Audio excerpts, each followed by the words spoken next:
Hey YouTube, Manny's12 here with another video for you guys. And in this one I'm going to talk about the ARG ban list. And I was going to make one big ban list, talk about a couple points, and then also just talk about all of the list and all of the cards. I've got it pulled up on my computer behind you guys actually. But I was going to talk about all of it and just make one big video. But I realized that there's a little more talking points than what I realized at first. So the video is going to be a little too long. So I decided to break it up into two videos. So it is what it is. So my first thing is I want to talk about just the actual existence of an ARG ban list. Full disclosure, I am friends with Jim, the owner of ARG.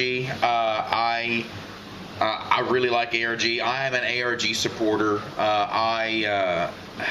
I love what ARG is doing for the game, and I love what Jim himself is doing for, honestly, not just the game of Yu-Gi-Oh, but for trading card games in general, like picking up Force of Will, Vanguard. He was holding YGO events at the Circuit Series before WotC or Wizards of the Coast stopped printing that.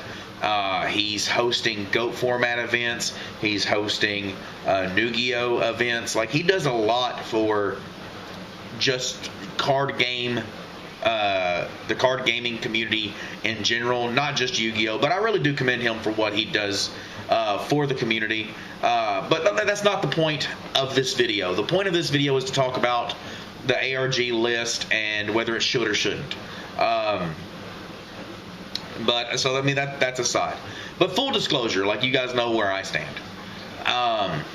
So ARG makes their own list, and there is a part of this community that feels that ARG has overstepped their bounds and that ARG has crossed a line by doing this. And I see their point.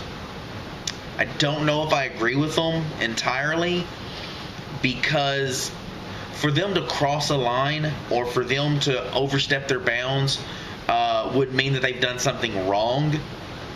And I don't believe that what ARG has done is wrong.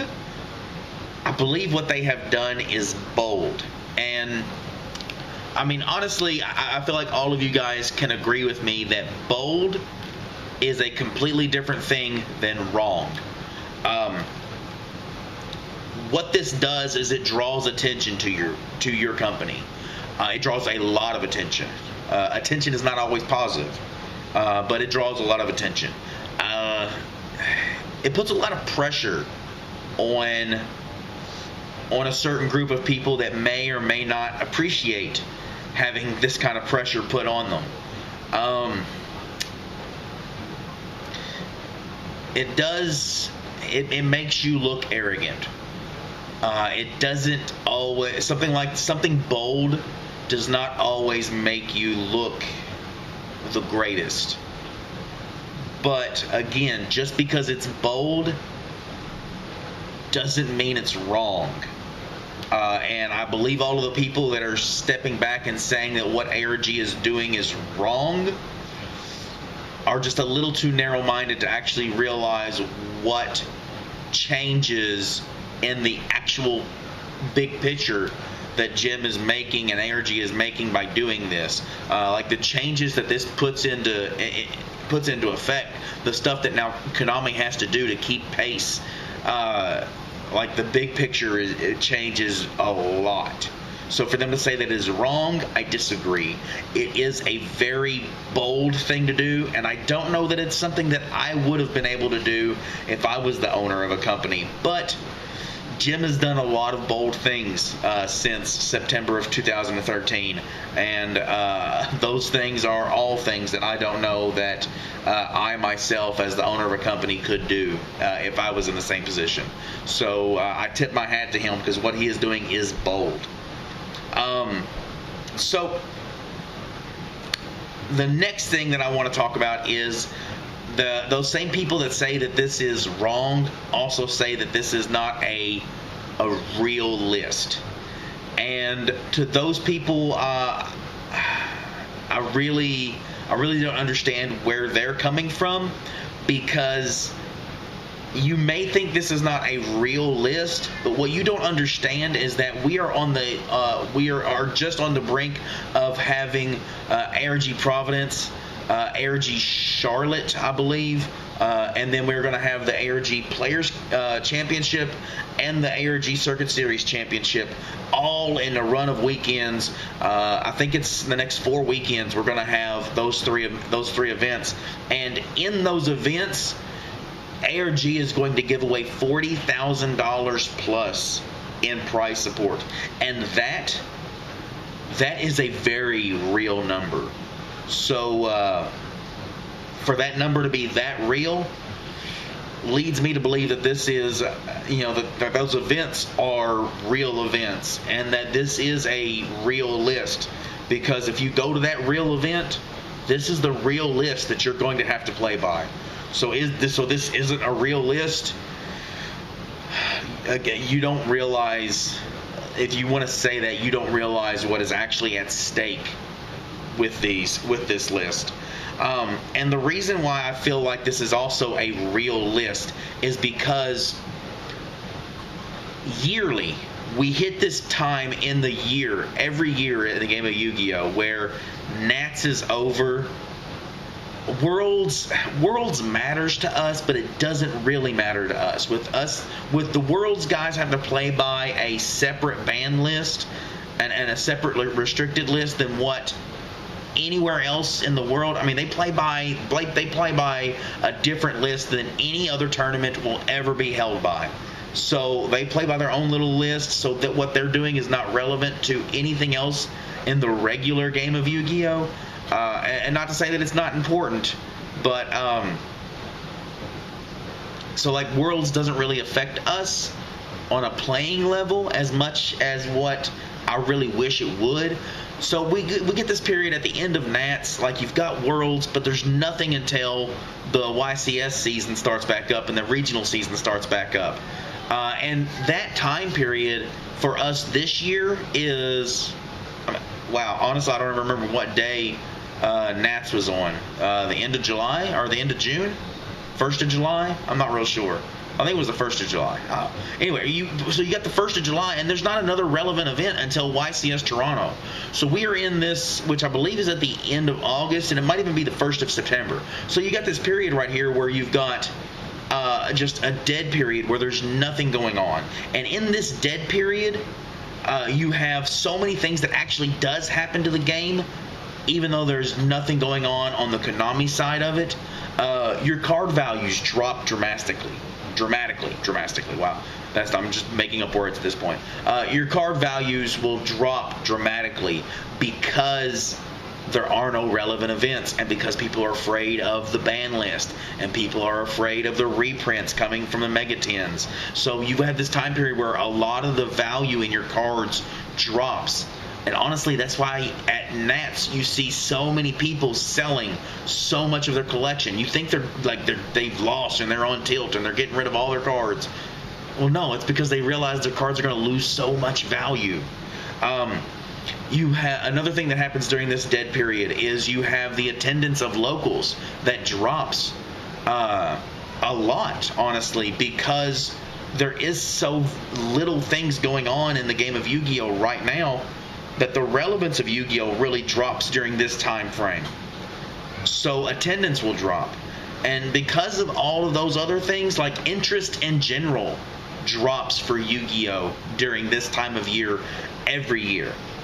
So this dead period is made undead because, this time period is no longer dead because of the ARG events, because we have ARG Providence, ARG Charlotte, and the ARG Championship Series. So because of those events, this is not a dead period of Yu-Gi-Oh anymore. Because they hold their events at this time of year, Yu-Gi-Oh is relevant at this point. But the events that happen during this time, there's nothing else relevant for Konami going on at this time. So if Konami is not relevant during this time of year, why should their ban list be relevant during this time of year? The events that ARG is giving us during this time of year is relevant, So if this is ARG's season, if you would, then why shouldn't we play by a list that ARG builds? And honestly, like, that's a misconception too. Like, a lot of people seem to think that ARG built this list. They did, but they didn't. ARG contacted players. ARG contacted judges.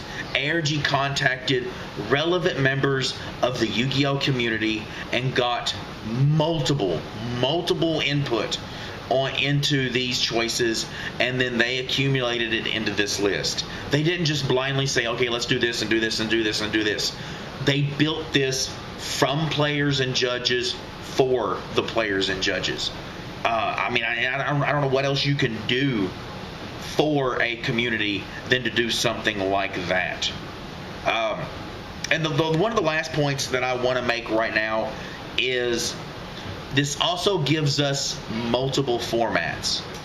Now, what a lot of you guys may not realize is other games such as like Magic the Gathering, they have Legacy, they have Vintage, they have Modern, they have EDH, they have Standard. They have several different formats that they're able to play, and not only do they have several different formats that they're able to play, but these are all formats that Wizards of the Coast and that Star City Games all recognize as viable formats. These are all, like, all we have as Yu-Gi-Oh players as either traditional or advanced. That's all Konami gives us. And when was the last time you heard of Konami having a traditional event? Like, they don't. So all you have as a Yu-Gi-Oh player is advanced format, and that's it. And so what this does is this actually gives us a chance to have multiple formats. What ARG is doing, to my understanding, what they're wanting to do is they're wanting to host this dead period of Konami. They're wanting to host their ARG ban list, have their ARG events ran by the ARG ban list. Once the Konami events become relevant again, and we're having the Toronto YCS and the YCS coming up in October and everything, they're going to start playing by the Konami list again and have the ARG list as their side events. So again, like, that gives us multiple formats to play, multiple ways to play the game of Yu-Gi-Oh! Along with supporting Yu-Gi-Oh! And GOAT format. Like, this gives us multiple ways to play the one game that we enjoy playing. And again, like, that's something that a lot of players are actually looking for. So there are my thoughts on the actual existence of this list and whether it should or shouldn't have been made. Which honestly, I do feel that it should be made. Like I said, you guys know that I'm an ARG supporter. I've judged ARG events, I've judged circuit series, I've judged state championships and whatnot. So, like, I guess you guys probably already knew that I would be in favor of this. But I mean, it is what it is, guys. I'm all about people trying to better the community in a whole, and honestly, I feel like that's what ARG is doing. So, am I right? Am I wrong? I don't know. It's my opinion. I guess everybody's entitled to one. If you don't like it, comment down below. Tell me what you guys think. Is this above and beyond what they should be doing? Should they take a step back and try to just, do what all the other stores do? I don't think so. But anyway, subscribe, comment down below, show us how much you love us.